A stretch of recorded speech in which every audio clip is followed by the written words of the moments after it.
In 2025, the world of reality television shuddered beneath a quiet but devastating tremor. One that began not with a scandal or a fight caught on camera, but with a decision whispered in the dim light of a Kentucky morning.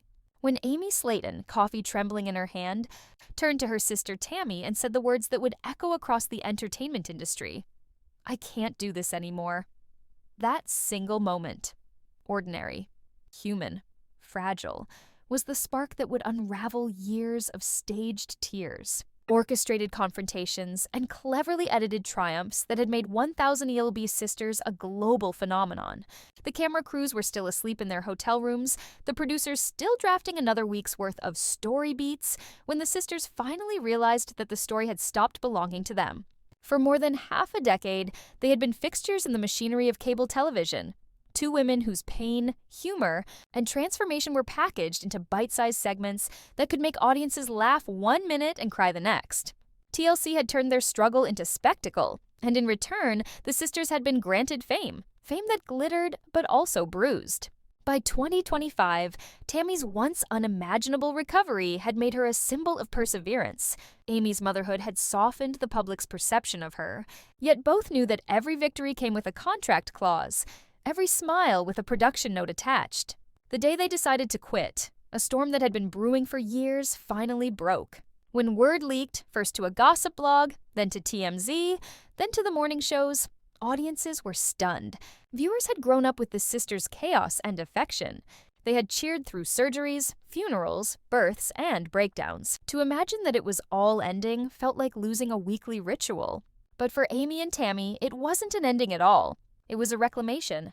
They had spent too many nights crying in dressing rooms, lit by buzzing fluorescent bulbs while producers whispered about story arcs. They had smiled through scenes reshot 3, 4 times until spontaneity became choreography. They had endured headlines mocking their bodies and strangers on the internet dissecting their every word. The money helped, of course, but it was never the fortune fans imagined. Most of the profits vanished into network overhead, legal fees, and the endless churn of production. So when the sisters finally told TLC they were done, they weren't just walking away from a show, they were severing themselves from a system that thrived on their vulnerability. The network's reaction was predictable. Panic first, then outrage. Executives dialed their agents, lawyers were summoned, and a flurry of confidentiality notices hit their inboxes before sunset. Behind closed doors, the network debated how to spin the story. Maybe Tammy's health concerns could serve as cover.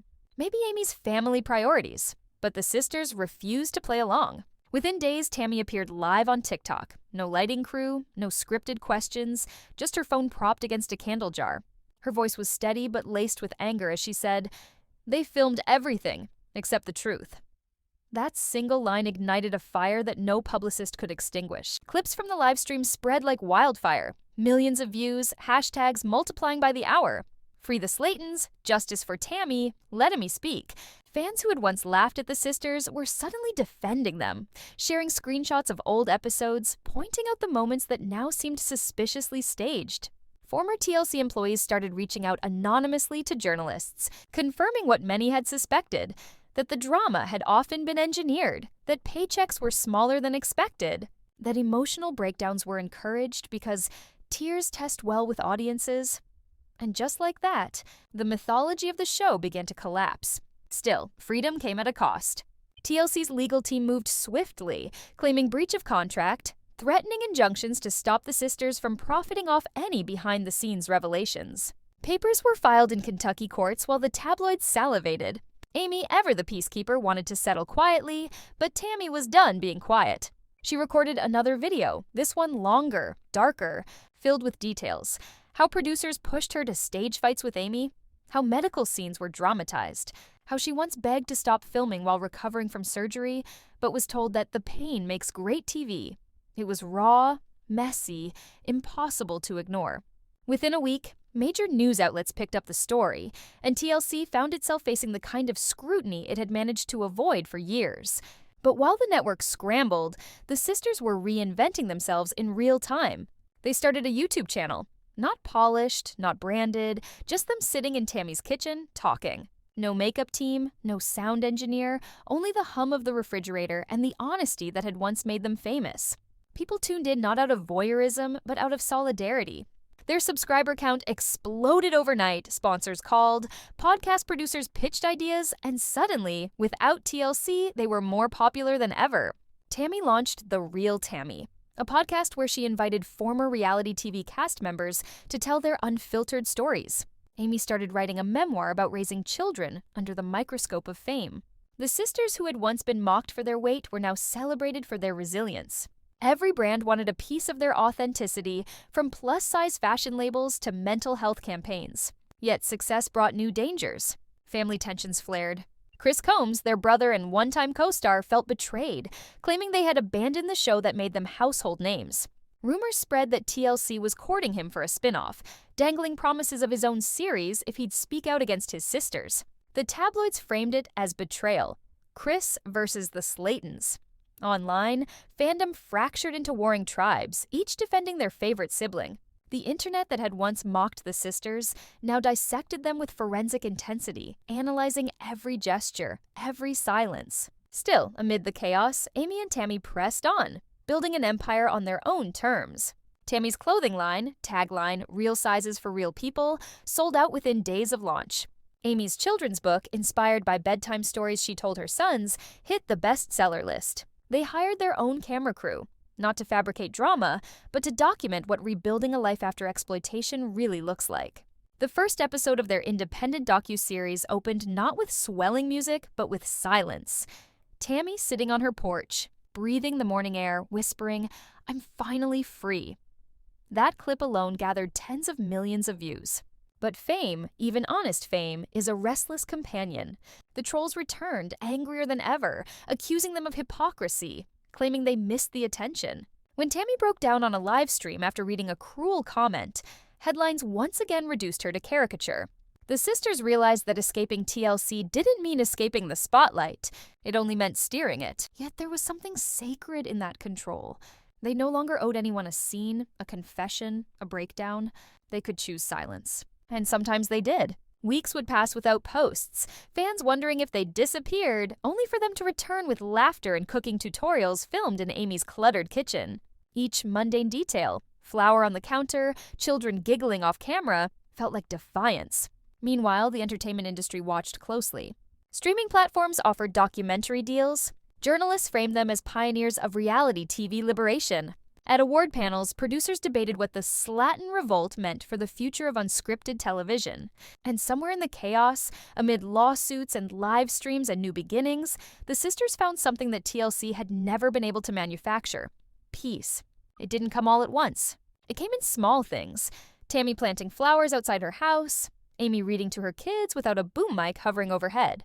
There were setbacks, court hearings, leaked contracts, endless online noise. But there was also laughter, genuine and unedited. Sometimes they'd rewatch old episodes late at night, half cringing, half laughing at who they'd once been. "Can you believe they made us reshoot that fight 3 times?" Amy would say, and Tammy would chuckle. They still didn't get it right. They understood now that those versions of themselves were characters, and the real women behind them had finally stepped out of the frame. When asked in an interview what quitting TLC had taught her, Tammy paused for a long time before answering. "It taught me that surviving isn't enough. You gotta live your own edit." That line would become a mantra for a generation of creators tired of being told how to perform their pain. By the year's end, the sisters had settled their legal battles, launched a nonprofit for body positivity education, and signed a deal to produce their own content independently. The same network that once dictated their every move now courted them for distribution rights, eager to stay relevant in a landscape the Slatons themselves had reshaped. Looking back, entertainment historians would say that 2025 was the year reality television fractured, when 2 women from Dixon, Kentucky, proved that authenticity could outshine any scripted spectacle. But for Amy and Tammy, it wasn't about industry revolutions or revenge. It was about waking up in the morning, looking in the mirror, and recognizing themselves without a production assistant reminding them what to say. Their story, once edited by others, had finally become theirs to tell, and for the first time, they didn't need the cameras to keep rolling. Slaton's lawsuit may be the moment when all of this comes crashing into the light. How the story was managed by the producers, though some of those scenes were real. Insiders say that producers purposefully provoked the sisters to capture raw emotional reactions. Amy and Tammy had little to no control over how they were portrayed from the start, and TLC's editing team carefully selected which moments to highlight, often painting the sisters in the worst possible light. Fans may recall the innumerable scenes of Tammy exploding at their family or Amy crying when she felt overwhelmed. Tammy later revealed that much of her anger stemmed from being cursed into high-stress situations when the crew purposefully delayed meals or kept her waiting for hours before appointments, knowing she would become frustrated. They knew exactly what they were doing, the insider said. And they needed her to snap because that's what made the show addictive. These meltdowns became viral TV moments. According to Amy's friends, she was devastated to see herself portrayed as overwhelmed and unstable when in fact she was doing her best under impossible circumstances. Amy, on the other hand, was forced into situations that highlighted her weaknesses as a mother. Scenes where her home looked messy, where she struggled to manage her young children, or where she clashed with Michael were allegedly exaggerated for dramatic effect. The $50,000 quarrel became the last straw, according to reports, as both sisters felt humiliated by their editing by the conclusion of season 7. But TLC allegedly told them that their contracts forbade them from leaving. Amy's motherhood challenges. Amy Slaton's role as a mother is perhaps the most tragic aspect of this scandal. Since giving birth to her sons, Gage and Glenn, Amy has attempted to strike a balance between her parental duties and the demands of being a reality star. Viewed according to insiders, TLC didn't care about her difficulties and instead saw her journey as a storyline to capitalize on. According to reports, producers insisted on filming Evan during extremely private moments, making Amy feel as though she could never escape the spotlight. After her separation from Michael, Amy reportedly begged producers for more privacy, especially to protect her children. But TLC allegedly pushed back, claiming that their struggles as a single mother were exactly what the audience wanted to see. Amy was followed by cameras through messy diapers, sleepless nights, and heated arguments with her then-husband, Michael, during seasons 6 and 7. When the $50,000